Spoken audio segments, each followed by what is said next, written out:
अस्सलाम वालेकुम दोस्तों। जैसे कि आपको मालूम है कि हमने सी एस 201 की जो थ्योरी के जो मिड टर्म के जो एम सी क्यूज़ थे हमने वो कवर किए हैं, और अब हम प्रैक्टिकल के जो एम सी क्यूज़ हैं वो शुरू करने जा रहे हैं। तो अगर आपने थ्योरी की जो प्रिपरेशन की वीडियो है वो अगर नहीं देखी तो वो मैंने प्ले लिस्ट लगाई हुई है अपने चैनल पे। मेरे चैनल का विजिट करें और वहाँ से जाकर आप मुकम्मल जो 4 वीडियो हैं वो देख सकते हैं। तो उसी के साथ साथ ही मैंने प्रैक्टिकल की भी शुरू कर दी है, सी एस 201 की प्रैक्टिकल की, ताकि हम साथ साथ प्रैक्टिकल भी कवर कर सकें। और आप लोगों से रिक्वेस्ट है कि चैनल को ज़रूर सब्सक्राइब करें, वीडियो को लाइक करें और एक प्यारा सा कमेंट करें। तो चलते हैं सोल्यूशन की तरफ। आज का हमारा पहला क्वेश्चन है, dash is used for input file और for reading from the file. तो ये हमारा टेल जी है। ये एक फंक्शन है जिससे हम इनपुट फाइल भी कर सकते हैं और उसमें से रीड भी कर सकते हैं। तो ये तो सिंपल सा था। चलते हैं अगले क्वेश्चन की तरफ। Following is the declaration it dash अरे इंट अरे और बिग ब्रैकेट 222। तो इसका सिंपली आंसर 3 है। उसने बताया हुआ है कि कितनी डायमेंशन है। अरे ये हमारा साइज हो गया, और उसके बाद 1 2 और 3 ये हमारी डायमेंशन हो गई। कि मतलब कि ये हम इसको साइज दे रहे हैं 3 डायमेंशन। चलते हैं अगले की तरफ।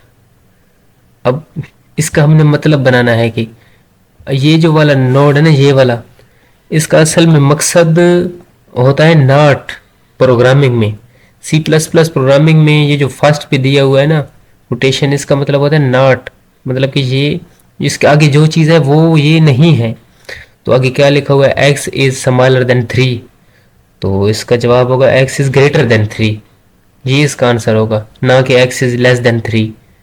चलते हैं अगले क्वेश्चन की तरफ। Which of the following option is correct complete declaration of the function dash parameter 1 parameter 2 parenthesis और कोड। हमने ये बताना है कि इसकी कंप्लीशन कैसे होगी। तो जब हम इसमें वॉइड फंक्शन नेम हमने नहीं लगाया हुआ, जब हम वो लगा लेंगे तो इसकी मुकम्मल कंप्लीट हो जाएगा ये मुकम्मल तौर पर। चलते हैं आगे। Of stream is use for. तो ये ऑफ स्ट्रीम जो आउटपुट के लिए हम यूज़ करते हैं, किसी चीज़ को हमने स्क्रीन पे प्रिंट करवाना है तो उसके लिए हम ऑफ स्ट्रीम यूज़ करते हैं। By default the starting index of an array in C plus plus is. जो बाय डिफ़ॉल्ट स्टार्टिंग इंडेक्स है ना, वो हमेशा ज़ीरो से स्टार्ट होती है। जो भी इंडेक्स है ना अरे की, वो ज़ीरो से स्टार्ट होती है। अगर हम उसे कोई मतलब कि एड्रेस नहीं देते, बाय डिफ़ॉल्ट स्टार्ट करते हैं, तो वो ज़ीरो से ही स्टार्ट होगा। चलते हैं नेक्स्ट क्वेश्चन की तरफ। How we declare an array of integer data whose size is 20 with array name cout। वो हमें कह रहा है कि हम कैसे डिक्लेयर करेंगे इंटीजर डेटा जिसकी साइज 20 होगी और अरे का नेम काउंट होगा। सॉरी मैं सी आउट पढ़ गया, अरे का नेम काउंट होगा। तो इंट काउंट 19, उसने हमें साइज भी बताया कि 20 साइज है। इंट काउंट 20, तो फ्लोट काउंट 20। फ्लोट फ्लोट ये नहीं है, ये जो 20 है ना ये फ्लोट नहीं है। फ्लोट क्या होता है, वो इशारे वाला होता है। तो इशारे भी हमारा नहीं है, ये तो हमारा इंटीजर टाइप है। सिंपली हमें मालूम है ये इंटीजर 21 ये भी नहीं है। तो हमारा जो दुरुस्त जवाब है वो है दूसरा। दूसरा जवाब हमारा दुरुस्त है, इंटीजर काउंट 20। ये जवाब हमारा दुरुस्त है। चलते हैं अगले सोल्यूशन की तरफ। Which of the following is a reserve word from data type in C and C plus plus. तो वो हमारा इंट डेटा टाइप है, जो रिजर्व डेटा टाइप है। ये तो सिंपली याद करने वाली चीज़ है। C plus plus developed with the help of dash language B C P L and B language. ये भी सिंपली बस याद करने वाली, ये इंपॉर्टेंट है, ये कई मरतबा पेपरों में आ चुका है। नेक्स्ट पे आ गए हम। An object of dash class can be created for saving the current position of any open file before reading from the file. अब हम ये कह रहे हैं कि हम किसी करंट पोजीशन पे हैं प्रोग्राम में, तो कि कोई भी यानी कि ओपन फाइल हो सकती है, उसकी हम मिसाल के तौर पे रीडिंग से पहले हम कोई एडिटिंग डायरेक्टली हम करना चाह रहे हैं। कि क्लास का कौन सा ऑब्जेक्ट है जो हम किसी फाइल को क्रिएट कर देते हैं, किसी फाइल को सेव करने के लिए क्रिएट करते हैं उसकी करंट पोजीशन, और उसके रीडिंग से पहले हमने फाइल ओपन की, उसकी रीडिंग से पहले हम उसकी करंट पोजीशन सेव करना चाहते हैं, वो हम स्ट्रीम पोस्ट से करते हैं। चलते हैं नेक्स्ट सोल्यूशन की तरफ। C plus plus is a dash language. C plus plus एक हाई लेवल लैंग्वेज है, ये ना मशीन लैंग्वेज है, ना ये फोर्थ जनरेशन है, ना ये लो लेवल लैंग्वेज है, ये एक हाई लेवल लैंग्वेज है। आपसे रिक्वेस्ट है कि आप हमारे चैनल को सब्सक्राइब कर दें, वीडियो को अपने दोस्तों के साथ ज़रूर शेयर करें ताकि उनकी भी हेल्प हो। तो कोई भी अगर मसला हो तो हमसे आप बिला झिझक रब्ता कर सकते हैं। चलते हैं नेक्स्ट सोल्यूशन की तरफ। In while loop the loop counter is initialise at before entering the loop, inside the loop, after the loop, at any place. अगर हम यानी कि लूप काउंटर लगा रहे हैं, उसको इनिशियलाइज कर रहे हैं, तो वो बिफोर एंटर द लूप हम लगाएंगे तभी वो लूप पर वर्क करेगा, वरना हमारा काउंटर लूप कभी भी वर्क नहीं करेगा। अंदर लगाएंगे तो वो लूप की बॉडी में आ जाएगा, तो उसने अपना वर्क करना भी नहीं है, तो ये हमें सिस्टम एरर दे देगा जब भी हम इसे कंपाइल करेंगे। तो इसलिए बिफोर एंटरिंग द लूप हम उसे इनिशियलाइज करते हैं काउंटर लूप को। चलते हैं नेक्स्ट सोल्यूशन की तरफ। What is the output of the following code if third case is true? तो फर्स्ट है स्विच वार, ये हमारी स्विच स्टेटमेंट लगी हुई है। Case a c out apple and, तो ये हमारा प्रोग्राम हाफ दिया हुआ है, तो मतलब कि बस स्क्रीन शॉट लेना था तो पूरा नहीं है, इसका मैंगो जवाब है। मतलब कि आगे आपको पास लिखा होगा सी आउट, यानी कि मैंगो उसकी केस दी हुई होगी, तो हमारा वो केस मैंगो वाली ट्रू होगी, तो हम इधर मैंगो ही सिलेक्ट करेंगे। Dash character is use to initiate, dash character is use to indicate the end of string, तो ये हमारे पास नल करेक्टर है। नल करेक्टर मतलब कि स्ट्रिंग का एंड हो चुका है, इसके अलावा इसके बाद कुछ भी नहीं है, तो हम प्रोग्रामिंग में नल करेक्टर इस्तेमाल कर सकते हैं। Which of the following is use to perform bit wise exclusive or operation, तो bit wise exclusive or operation code में परफॉर्म करने के लिए हम ये वाला सिंबल, ये आपको इंटर के ऊपर मिल जाएगा, शिफ्ट दबाकर आप इंटर के ऊपर वाला दबाएंगे तो ये वाला सिंबल आपको मिल जाएगा। If x is equal to 11 and x mod is equal to 3 then the value of x will be, अगर हम उसने कहा कि x इक्वल टू 11 है और x यानी कि 11 का mod हम लें 3 से, तो ये 2 जवाब आएगा। तो ये mod कंप्यूटर के कैलकुलेटर से भी डायरेक्ट आप ले सकते हैं, तो उससे भी आप क्लियर हो। चलते हैं नेक्स्ट आ गए हम, ये हमारा नेक्स्ट क्वेश्चन आ गया। A variable of character data type occupies dash byte in the memory, तो जो करेक्टर है वो एक ही, यानी कि ये करेक्टर मतलब कि आज की करेक्टर भी हैं जैसे ए बी सी, तो ये एक सिंगल एक ही बाइट मेमोरी में सेव होने के लिए लेते हैं।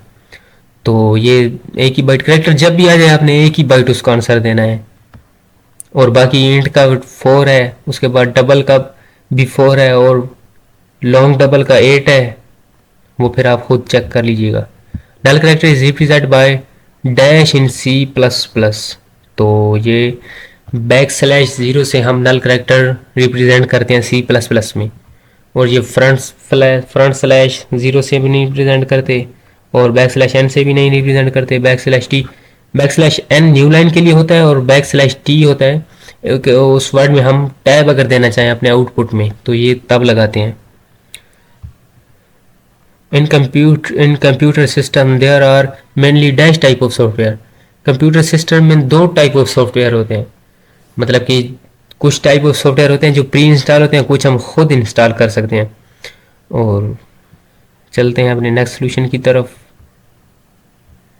There is a pointer variable name ptr of a type float, मतलब कि एक पॉइंटर वेरिएबल है जिसका नेम ptr है ऑफ द टाइप फ्लोट का। Which type of variable address can be store by ptr, तो हम इससे कौन से यानी कि टाइप हम इस स्टोर कर सकते हैं अपने एड्रेस में, तो वो टाइप फ्लोट उसने खुद ऊपर बता दिया हुआ है, तो आपने जस्ट बस टाइप फ्लोट पे क्लिक करना है और आपका आंसर सेव कर लेना है। मतलब उसने बताया हुआ है ना टाइप फ्लोट को हमने मतलब कि सेव करना है टाइप फ्लोट में आंसर, तो फ्लोट इसका आंसर है, ना कि इंट, ना करेक्टर, ना डबल। एक character is store in the memory in, character जो है ना वो is store in the memory in bytes, character हमेशा बाइट में सेव होता है, मेमोरी में बाइट में स्टोर होता है। तो ना वो इंटीजर, ये तो फिर अलग से टाइप आ गई ना, उनमें कभी सेव हो ही नहीं सकता। चलते हैं अपने नेक्स्ट क्वेश्चन की तरफ। X is an integer variable, x जो है ना वो एक इंटीजर वेरिएबल है। What does x plus plus mean? X plus plus का मतलब, ये जो प्लस प्लस का निशान है ये पोस्ट फिक्स है, मतलब कि हम एक्स प्लस प्लस में एक वैल्यू ऐड कर रहे हैं। एक प्री फिक्स होता है, वो एक्स एक्स से पहले प्लस प्लस लिखो, उसका भी यही मैंने है कि add one in x value. तो ऐड वन टू, ये तो कुछ भी नहीं। ऐड वन टू टाइम नहीं, हमने एक टाइम ही करना है। Add one in x value, बस एक टाइम ही हमने करना है, टू टाइम हमने नहीं करना। प्लस प्लस हमने दो मरतबा लिए हुए थे, मतलब कि इसकी वैल्यू में एक ऐड कर दें। प्लस वन भी वो दे सकता था, उसका भी यही मीन होता। तो एक्स प्लस प्लस इसका हरगिज ये मतलब नहीं कि add one to time. When we call a function it control transfer to its definitions. जब भी हम किसी फंक्शन को कॉल करते हैं तो वो ट्रांसफर ऑफ इट्स डेफिनेशन को कंट्रोल करता है, कि मतलब कि वो, हमने अगर फंक्शन को कॉल किया, उस फंक्शन से कोई काम लेना चाहते हैं, तो वो पहले अपनी डेफिनेशन लेगा कि वो काम क्या कर सकता है। मतलब कि उसे हम कोई और काम दे दें, और मतलब कोई हम इंट वाला वो काम करना, हम उसे फ्लोट वाला काम दे दें, तो वो कतई ये कबूल नहीं करेगा। तो ट्रांसफ़र ऑफ इट्स डेफिनेशन, जब तक उसकी डेफिनेशन डिफाइन नहीं होगी तो हम उससे काम कभी नहीं ले सकते। तो ये आ गया back slash zero text dash space in the memory, तो 1 बाइट। ये करेक्टर स्ट्रिंग है, ऊपर सिंगल कोटेशन में जो लिखा हुआ है ये करेक्टर स्ट्रिंग है, और ऊपर हम पढ़ चुके हैं कि जो करेक्टर होता है वो एक ही बाइट लेता है वीडियो को, और सॉरी वीडियो कह रहा हूँ, अपने आप को सेव करवाने में प्रोग्राम में। Dash will be used for enclosing function statement into A block. इनमें से कौन सा जो मतलब कि इनक्लोजिंग है function statement in A block? हम उनमें कोई भी फंक्शन स्टेटमेंट हो सकती है, मिसाल के तौर पर इंट, वो भी एक फंक्शन है, तो उसकी जो भी बॉडी होती है वो मतलब कि इस पैरेंथेसिस में लिखी जाती है, जिसे हम मिडल ब्रैकेट भी कहते हैं, ना कि वो कोटेशन में, जो डबल कोटेशन में होती है ये तो स्ट्रिंग होती है, और सिंगल जो बिग ब्रैकेट है तो इसमें हम अरे का साइज इनिशियलाइज करते हैं। चलते हैं अगले क्वेश्चन की तरफ। How can we declare an array of character who size is 12 with array name country? अब हमने कंट्री के नाम से अरे का साइज देना है 12, और उसका जो मतलब कि अरे का नाम है ना वो हमने कंट्री देना है। तो सबसे पहले हमने कंट्री, ये करेक्टर डेटा टाइप है, तो करेक्टर उसने मैं पहले बताया हुआ है कि करेक्टर में हमने करना है। अगर वो यहाँ पर इंट देता तब हम यहाँ पर इंट लिखते, इंट कंट्री। तो ये देखें हमने बड़ी ब्रैकेट लगाई हुई है, इसे हम इनिशियलाइज करते हैं अरे का साइज, ऊपर हमने पढ़ लिया है। तो चलते हैं अगले क्वेश्चन की तरफ। ये 11 तो बिल्कुल गलत है।